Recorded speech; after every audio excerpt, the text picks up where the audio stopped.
you trust the government?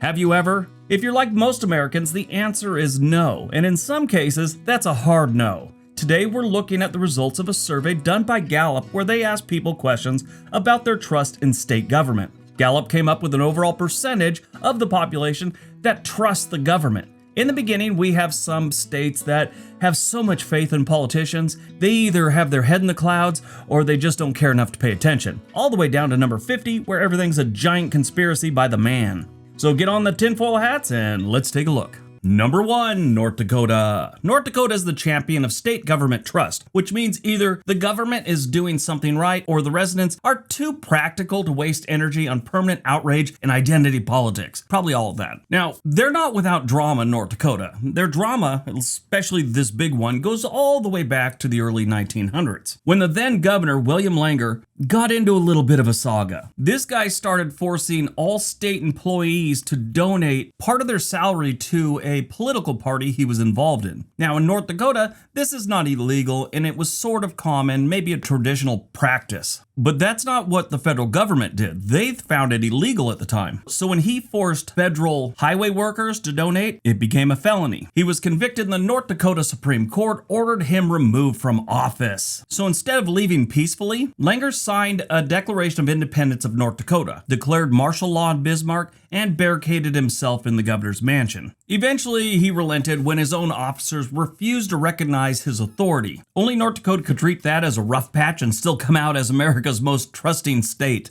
81% of North Dakota residents trust the state government. Number 2, Wyoming. Wyoming's residents mostly seem to trust the government because it stays small, stays out of the way, and has fewer people around to complicate things. But then you have the Teapot Dome scandal, one of the most notorious corruption scandals in American history, where Interior Secretary Albert Fall took bribes over oil reserve leases. So yes, high trust now, but with historical asterisks the size of a drilling rig. That scandal was way back in 1927, so I'm sure for the most part it's a forgotten scandal. 77% of the population of Wyoming trust the state government. I think that's a pretty high number.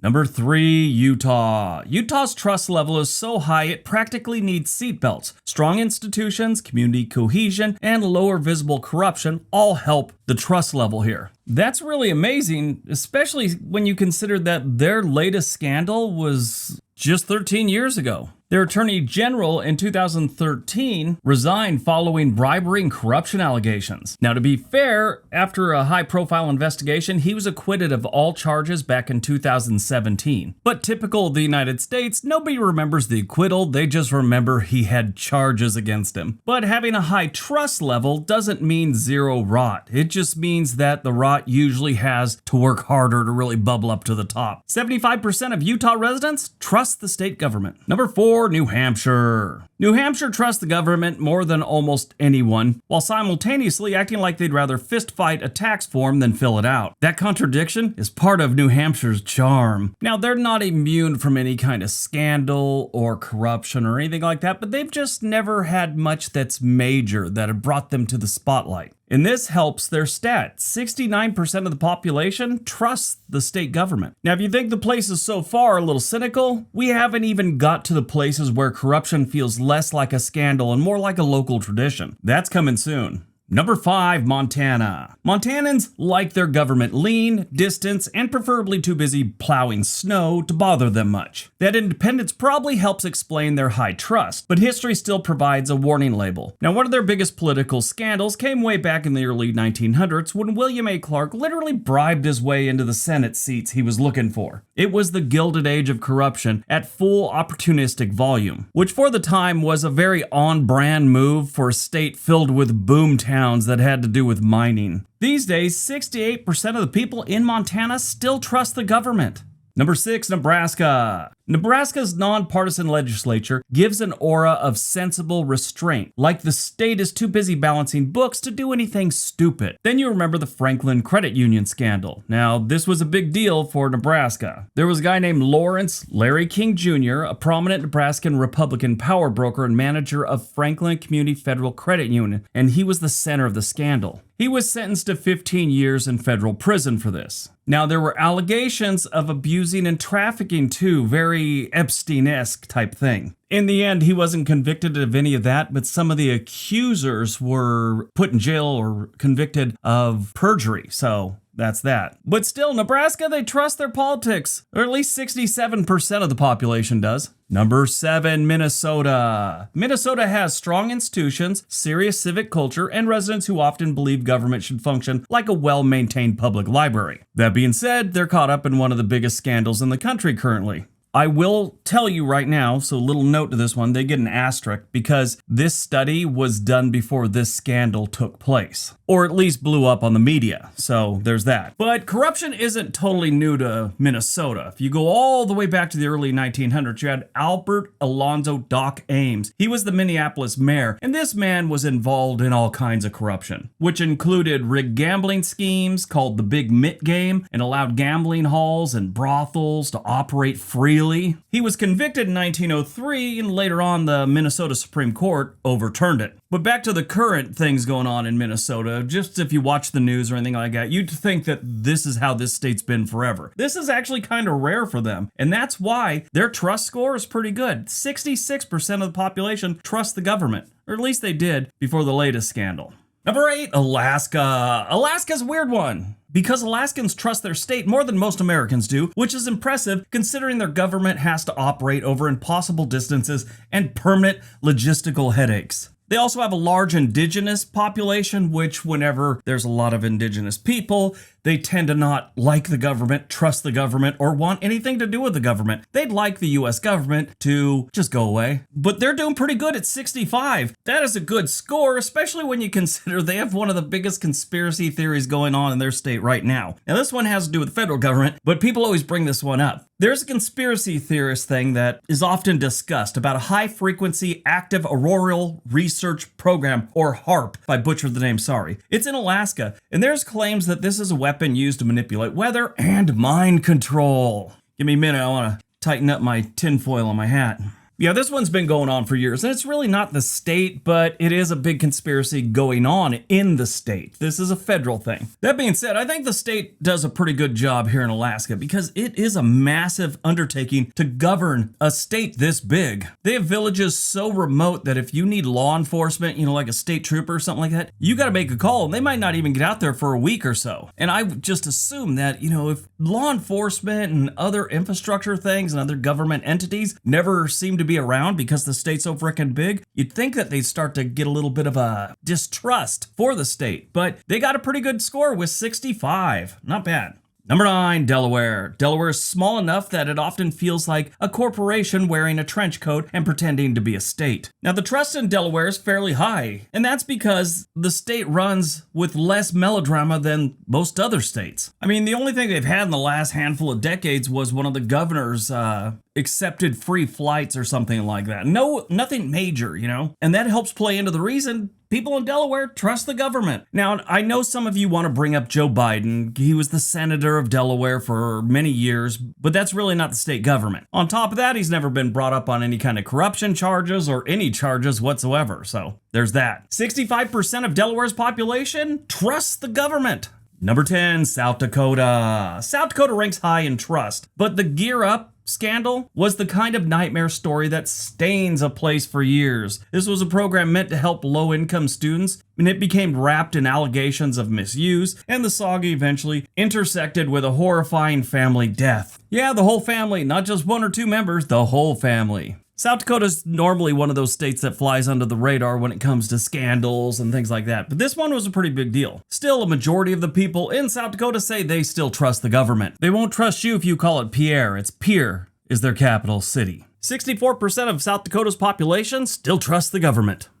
Number 11, Idaho. Idaho likes small government, low taxes, and a firm conviction that common sense is all the regulation a man needs, preferably written on the back of a napkin and enforced by a stern look. Then along comes State Rep Phil Hart, who apparently applied that same freewheeling philosophy to his own tax bill, got himself wrapped up in ethics troubles, and proved that personal responsibility is a lot more popular as a bumper sticker than a lifestyle. It turns out when you spend enough time distrusting the government, you start to feel like its rules don't quite apply to you either. The minimalist government dream lives on here. It just occasionally needs a good lawyer to kind of set things straight.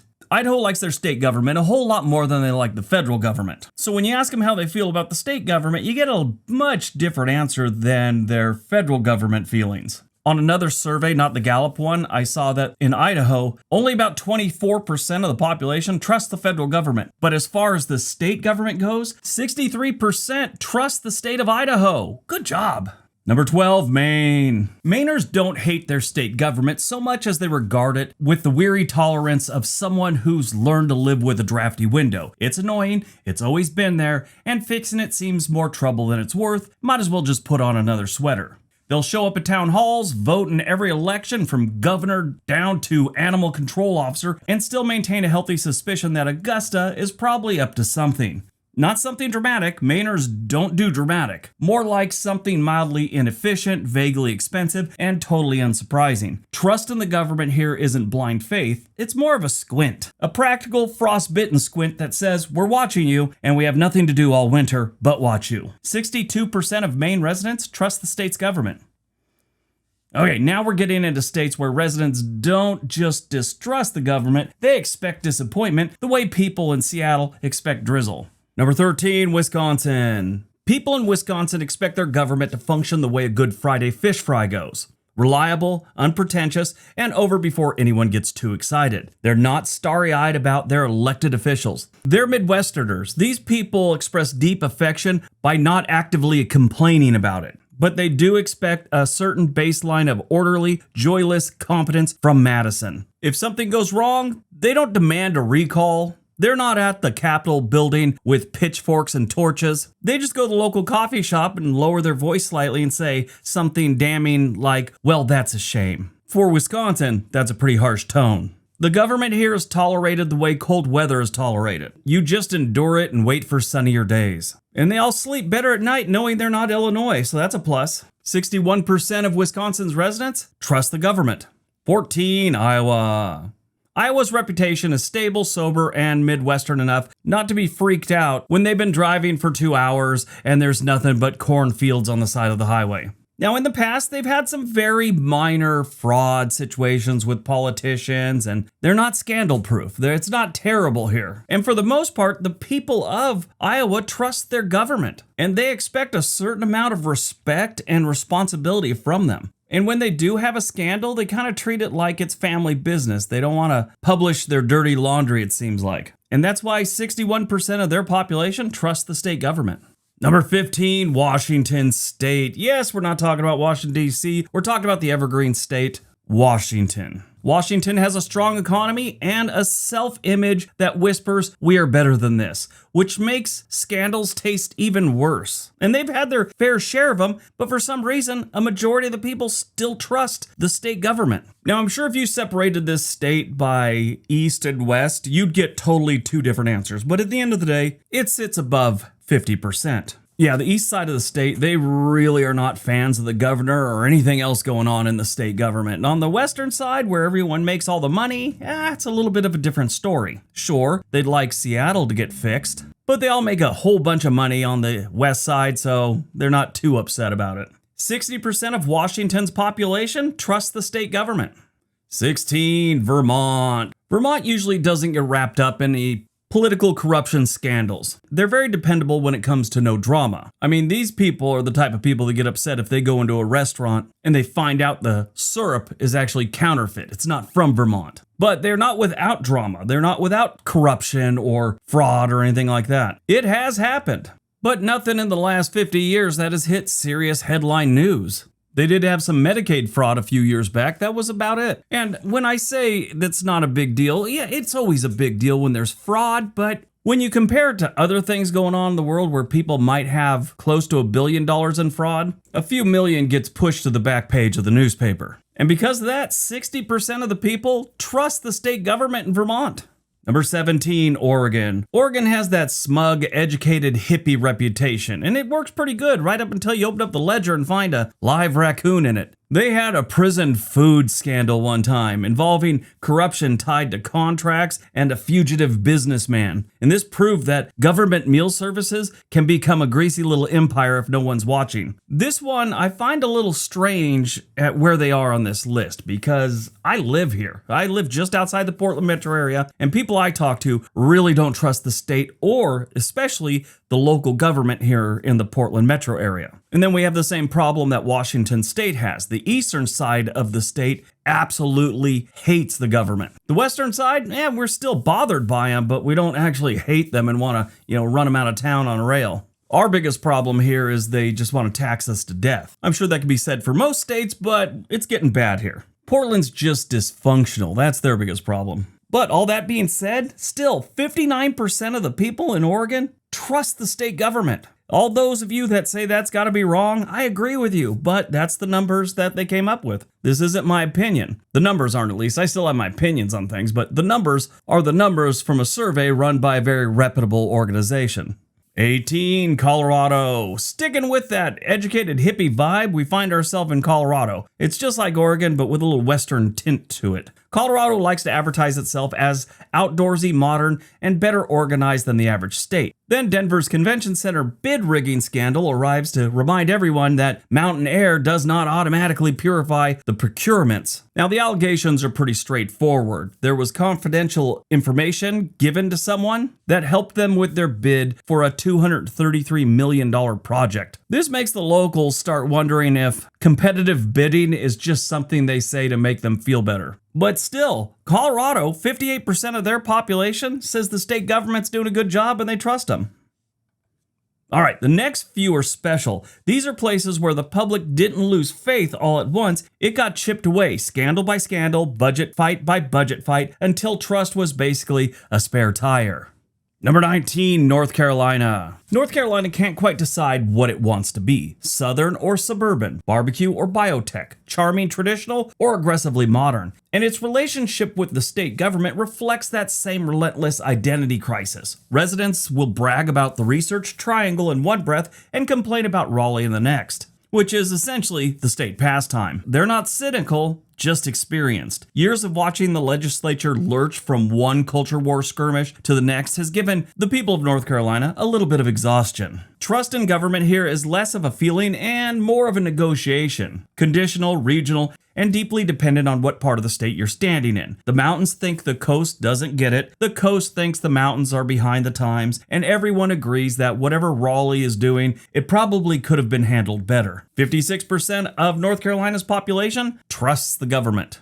Number 20, South Carolina. South Carolina is kind of old school political atmosphere type thing, where everyone smiles politely while checking who's wiring money to whom. South Carolina is the deep South, and they are very untrusting of the government in general, not just state. They don't trust the FBI, they definitely don't trust the IRS, they don't trust anyone that's got 3 letters attached to their department. And most of the time it goes back to years ago when their grandfather got arrested by the government for having a still or something like that. There's deep-rooted mistrust in the Deep South, and South Carolina is part of that. They had this one thing called Operation Lost Trust. It caught lawmakers on tape taking cash to support gambling legislation. This is never a good look for anyone. Despite all that, over half the population still believes in the state government. 56% trusts their state government. 21, Virginia. Virginia has polished manners, old money, and the persistent problem politicians who sometimes mistake gifts for gratitude. I think the reason more than half Virginia's population trusts the state government is they're too focused on what's going on in Washington, D.C., right across the river from them.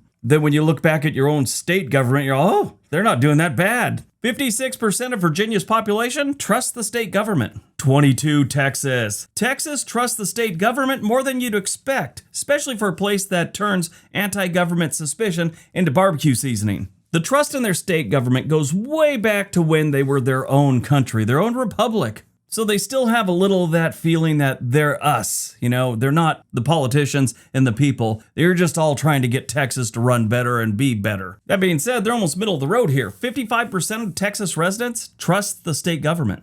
23. Kansas. Kansans have a deeply spiritual relationship with their state government, in the sense that it requires a lot of faith and zero visible evidence. The legislature runs on a potent cocktail of fiscal conservatism, righteous frugality, and the unshakable belief that whatever is currently going wrong is probably somebody else's fault, ideally the federal government or possibly Lawrence. Residents have watched places like Topeka make bold, visionary decisions about taxes, education, and social policy, knowing it's not going to change much. They'll call the representative, they'll attend town halls, nod at the reasonable sounding explanation, and then drive home past a crumbling road thinking, sure, that tracks. The Kansas government presents itself as a sensible, no-nonsense alternative to the coastal chaos, which is a fantastic pitch if you don't look too closely at the books. But Kansans are polite. They'll look closely, raise an eyebrow, and then bring a very pointed casserole to the next civic meeting. 55% of Kansas residents trust their state government.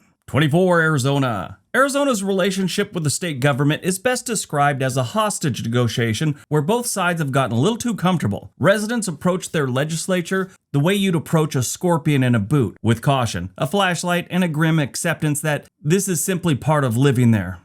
Now, this is the thing about Arizona. This state has spent decades perfecting the governing philosophy best summarized as what regulations? The whole time, Arizonans have developed this immunity to surprise. Nothing that comes out of Phoenix shocks anyone anymore. Not the budget fights, not the audits, not the committee hearing that seems specifically designed to produce more committee hearings. Political theater arrives in this state on time, just like the summer monsoons. Loud, dramatic, briefly satisfying, and ultimately not solving the underlying problem. Arizona will watch the legislature hold a press conference, nod slowly, and think, sure, why not? It's too hot to argue with these people. 54% of Arizona's population trust the state government.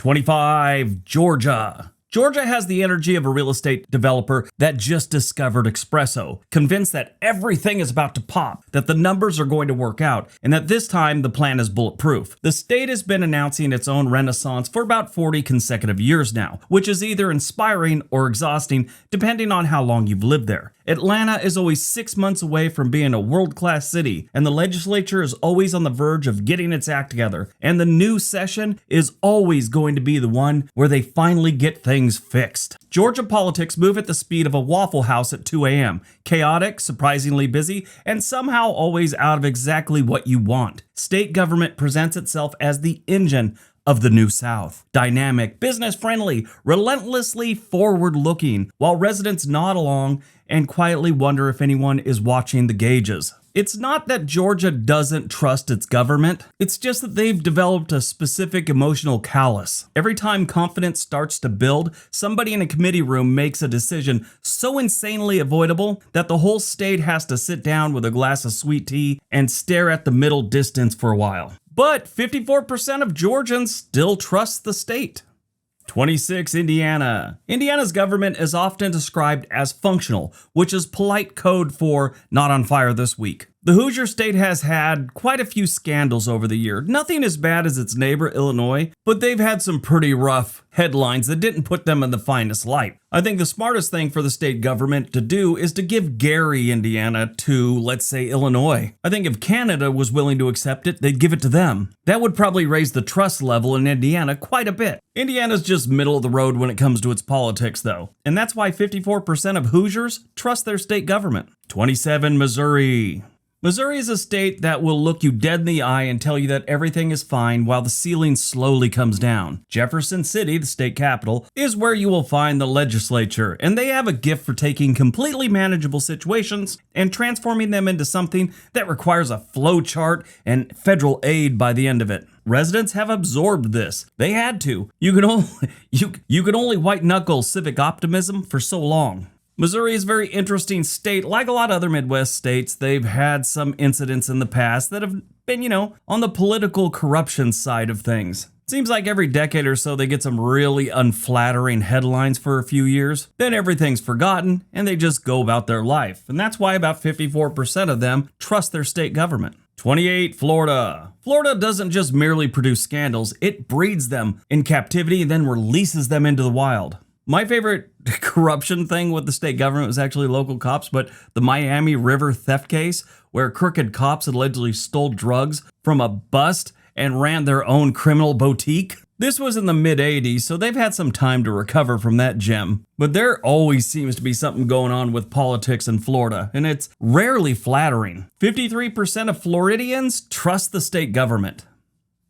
Now, the next few states are fascinating because people love living there, but loving your scenery and trusting your government are two very different relationships. 29, Kentucky. Nobody in Kentucky is under any illusion about Frankfurt. That ship sailed a long time ago. Probably around the third or fourth time a bill died in committee for reasons nobody could fully articulate. This part of the country has a real problem with government. Any government, not just their state government. They've got a long history of corruption and being screwed over by the state, or the federal government for that matter. This is very much a state that would really like it if every form of government would just stay out of their business. And this feeling's gone way back to the Great Depression, to moonshine days, and everything else. That's why 53% of the people in Kentucky trust the state government. And if you talk to most Kentuckians, I'm sure they're going to think that number's a little high. Number 30, Tennessee. Tennessee sells you on lifestyle. The music, the mountains, the brisket, the boots. There's a whole scene happening, and the state has leaned into it heavy. Nashville has decided that it's the coolest city in America and is currently in the process of paving over every surface that might support that claim. But somewhere between the honky-tonks, the mega churches, and the 17 different places that call themselves Real Tennessee Barbecue, there's a state government in Nashville doing its thing. And Tennesseans relate to it the way you relate to a loud table at a restaurant. Aware of it, a little annoyed, and not about to let it ruin the evening. This legislature is big on culture and not so big on nuance, which keeps things lively, but not really productive. But people in Tennessee, they've made their peace with this. And they think everything's fine as long as they don't get in the way of their music, their food, their football, and their freedoms. That's half the state. The other half does pay attention, but they have a gig to get to and they can't stick around and worry about the politicians. That being said, 53% of this state still trust their state government. 31, Oklahoma. Oklahoma has a boom and bust political rhythm where accountability sometimes arrives on a delayed flight. This is another state where the less government you have, the happier the people are. They don't like politicians. Theirs, yours, anyone's. You want to be a successful politician in Oklahoma? Promise to get rid of all gun laws and tell them they can remove the exhaust system from their truck. They will be happy. They once had the county commissioner kickback scandal, which wasn't some lonely bad apple. It spread so widely it looked less like a corruption scandal and more like a subscription service. But the politicians in Oklahoma are pretty good at staying out of the way, and this helps them maintain over 50% of the population thinking, they could be trusted. 52% of Oklahoma's population trusts the state government. 32, Ohio. Ohio likes to think of itself as the sensible adult in the room, but even adults, mostly adults, get caught up in scandals like the first energy bribery scandal. One of their state house reps got all caught up in this, and in 2023, he was sentenced to 20 years in prison. Since it's federal charges, he must serve at least 85% of his sentence before he can even come up for parole, which his earliest parole date is June of 2040. He'll be 80 years old. 52% of Ohio's population trust the state government. 33, New Mexico. New Mexico often feels like a place where the federal government, the state government, and reality are playing a three-way game of telephone. This is another one of those situations where someone was investigated for fraud. In this case, it was their governor, and it was a pay-to-play scheme. This led him to withdraw his name for consideration for the Commerce Secretary of the United States. Eventually, he was cleared of all criminal charges in August of 2009, but nobody remembers that part. They just remembered he was part of a scandal, and they never seemed to hear about the being cleared part of it. Which, in my opinion, any news organization that reports on someone being brought up on charges or arrested for something, and if it's one of these big scandals that they spend months talking about, when they're cleared, they should be required to talk about his acquittal or being cleared, whatever the case may be, as much as they did about the scandal. Probably about 15 years ago, a friend of my nephew was picked up and arrested because a young lady made accusations about him. And it was all over the news here, and it was just horrible. Well, after spending a few days in jail and having his face plastered all over the local news, the girl came forward and said it was all a lie and she was just trying to save her reputation. 2 days after that, they let him out of jail at 4 in the morning, and the press never covered that. Last thing I heard, he had moved across the country. But back to New Mexico. More than half the people trust their government here too, 51% to be exact. 34, Hawaii. Hawaii should have one of the most trusted governments in America just based on scenery alone, but Paradise apparently doesn't come with immunity from institutional nonsense. Take the Kealoha case. A local police chief and his wife framed a relative to hide financial fraud. They were both convicted in 2020. They've had a few other scandals, but that's one of the most recent ones. I honestly thought that the trust level would be a lot lower in this state, mostly because the people are just tired of what's going on. You know, at least the locals are. They're tired of all the people coming from the mainland and buying all their property, forcing true Hawaiians to move to the mainland because they can't afford houses in their own state. 51% of Hawaiians trust the state government.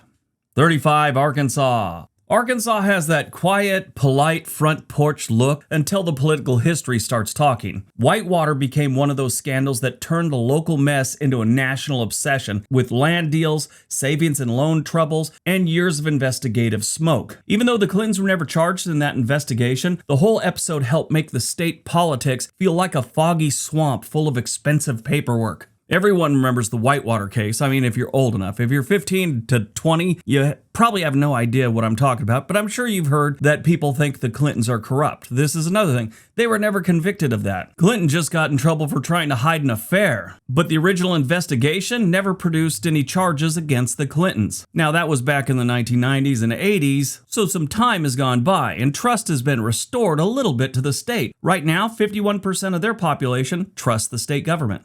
36, Alabama. Alabama has been doing the old corruption two-step for so long, it could probably teach a class at the local community college. Over the years, Alabama has had so many weird politicians that got caught up in weird things and so many different scandals, you'd think that their trust level would be through the floor. Now, half the state still trusts these people. If you want to read some interesting stuff, go all the way back to the 1930s and 40s. They had some real winners back then. The state was practically run like the mob. Currently, 50% of Alabama's population trusts the state government. 37, Nevada. Nevada is what happens when libertarian swagger, casino gravity, and growth headaches all move in together. And then they start fighting, but they're stuck at a lease. They have to work it out, but they never do. Residents already know the state can feel one economic wobble away from panic. So political corruption stories hit like extra salt in the wound. Over the decades, Nevada has had their fair share of scandals. And I'm not even talking about the old mob days. Mining, real estate, you name it, they've had some pretty weird stuff going on. A lot of palms have been greased over the years, and a lot of those greasy palms have been caught. But still, 50% of Nevada's population trusts the state government. 38, Michigan. Michigan really doesn't trust the government too much. Sort of the way you wouldn't trust a mechanic that doesn't know what kind of car he's looking at. They've had a long, colorful history with corruption. I mean, you got the Flint water crisis. That was a political nightmare and total policy failure. One's not really as much a scandal as it is politicians not doing due diligence. Everybody loves a politician who decides saving money is more important than safe water and then acts surprised when people get furious about it. Once residents realize the state can poison a city and then argue about paperwork, trust tends to crawl into the woods and stay there. It's not just the Flint water crisis. The city of Detroit has had some pretty shady mayors, and quite a few scandals have come out of that city. These days, Detroit's doing a lot better, and I'm sure most people in Detroit feel that most of their problems are in the past at this point. And that's probably why 49% of the population still trusts the state government. Under half, but still. In a state like this, I think that's a pretty good number for their history.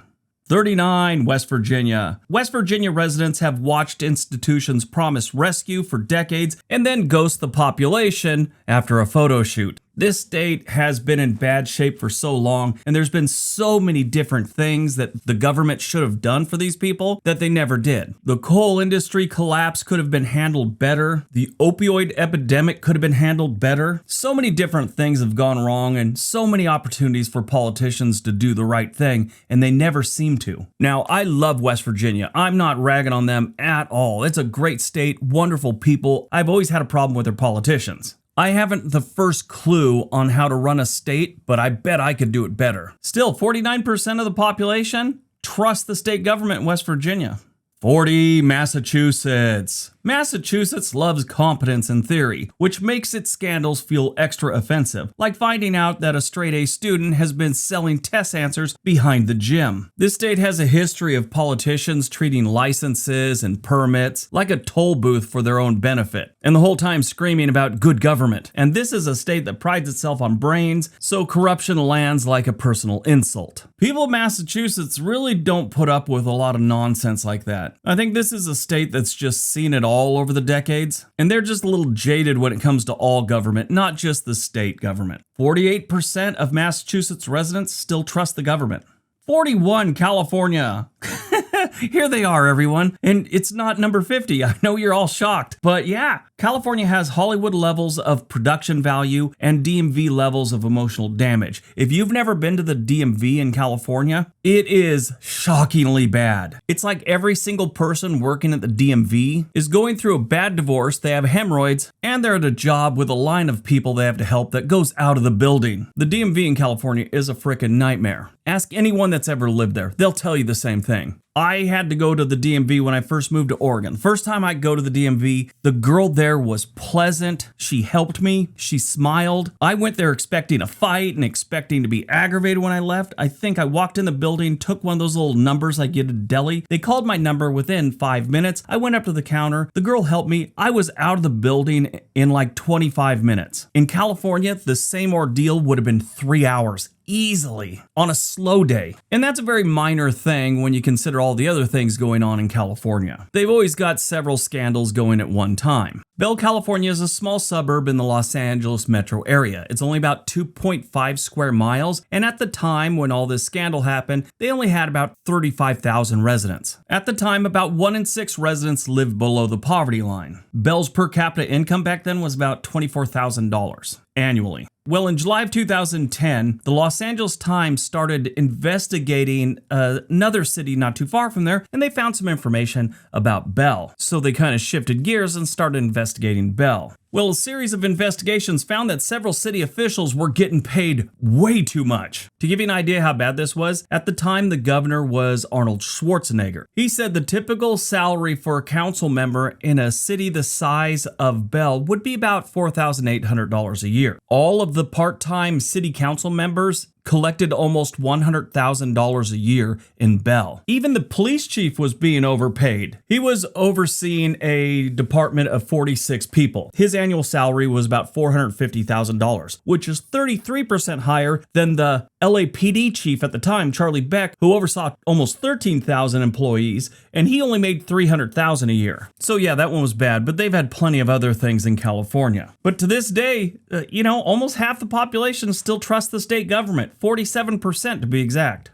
42. Mississippi. Mississippi residents have had front row seat to what happens when public money takes an unscheduled vacation. The welfare fund scandal hit especially hard because the money allegedly diverted was supposed to help needy families, not become part of somebody else's side quest. When a safety net starts looking like a grab bag for insiders, nobody is exactly inspired to clap for the state management. But 47% of the population trusts the state government still. 43. Maryland. Maryland sits in the shadow of Washington, D.C., so maybe the state absorbed a little too much of the secondhand cynicism. Maryland has had too many scandals to really get into. One of my favorite ones was Healthy Holly. That was a scheme. This was someone trying to launder ambition through children's books. Once people hear that thousands of books were bought, resold, and then turned into political fuel, trust starts to leave through the nearest exit. 46% of Maryland's population trusts the state government. 44. New York. Yes, we're talking about the state of New York, and I mean, this is an old city and they've had plenty of scandals over the year. New Yorkers are not gullible people. You don't survive rent, subway delays, and $12 coffee without developing a built-in lie detector. New York has had political corruption, they've had mob corruption. Judges have been bought, and I mean, this goes all the way back to the 1700s. This isn't something new to New York or New York City especially. When a scandal ends with the mayor resigning over bribes, folks tend to stop describing the government as competent and start describing it with hand gestures. 45% of New York's population trust the state government. 45, Pennsylvania. Pennsylvania government has spent years looking like two rival cousins fighting over a rusted toolbox while the pension system smokes quietly in the corner. Residents don't just distrust Harrisburg because it's messy. They distrust it because the state has repeatedly produced scandals that feel like morality plays with subpoenas. Even the Penn State catastrophe fed the broader feeling that powerful institutions here can spend years protecting themselves before protecting actual human beings. Only 44% of the population trusts the state government in Pennsylvania. 46, Louisiana. Louisiana politics have always had a tinge of corruption. I mean, all the way back to the 1930s and before that too. But the 30s was kind of the heyday during the Great Depression. You had governors acting like mob bosses, campaigns that were just filled with corruption. And this isn't all just happening in New Orleans. I mean, the whole state does this weird stuff. It's gotten better over the years, but there's still a little distrust that is hanging on because of its old history. 43% of Louisiana's population trust the government. 47, New Jersey. New Jersey trusts the government the way a raccoon trusts a locked trash can. The bridge gate alone was enough to convince people that some officials would weaponize traffic if it helped settle a political grudge, which is completely on brand for a state where rage and infrastructure are often roommates. Closing bridge lanes for revenge is the kind of cartoon villain nonsense that makes residents assume every committee meeting has a hidden soundtrack someplace. 42% of New Jersey residents trust the state government. 48, Connecticut. Connecticut residents pay premium prices and then they get the thrill of wondering whether the governance package includes honesty as an optional feature. They've had some scandals over the years, including a former governor. He did some time. Only 39% of Connecticut's population trusts the state government. All right, coming up are some states that love to market themselves as stable, practical, and well-run, which is adorable, right up until the scandals start talking. 49, Rhode Island. Rhode Island is tiny, which means the corruption feels less like government and more like a family argument that got a municipal bond involved. This is a place where the political machine never really died. It just learned to speak in softer indoor voices. This is a state that had a past governor get accused of bribery, extortion, and racketeering. So it's no wonder only 33% of the population trusts the state government in Rhode Island. All right, let's bring this one home with number 50. And number 50, if you haven't already figured out, it's Illinois. Illinois didn't just win this list. It mugged the list, stole its wallet, and then billed taxpayers for the investigation. When your state's signature political export is governors discovering the criminal justice system from the inside, people stop calling it public service and start calling it career development. Governor Rob Bogdanovich, he tried to sell Barack Obama's Senate seat when he was elected to the presidency. You see, governors have to pick a replacement senator if a senator does something like gets elected to a higher office or passes away or just quits or goes to jail for that matter. Well, this guy was trying to sell it. And if you're in Illinois and you read that on the first morning, I'm sure you're thinking, well, that checks out. That's not abnormal for this state. Well, because of this, he was impeached, he was removed from office, and then he went to trial. It wasn't just for selling this seat. He was convicted of a few different things and eventually got 14 years in prison. Of course, it's a federal charge, so he had to serve 12 at least, which is 85%. He was eligible for early release in March of 2024 based on good behavior. However, President Donald Trump commuted his sentence, so he was released on February 18th, 2020. And things like that is why only 25% of Illinois' population trust the state government. All right, that's today's video. Hope you guys enjoyed it. Hope you got some information out of it. Let me know what you thought in the comment section. Don't forget to give the video a like, and everyone have a great day. Be nice to each other.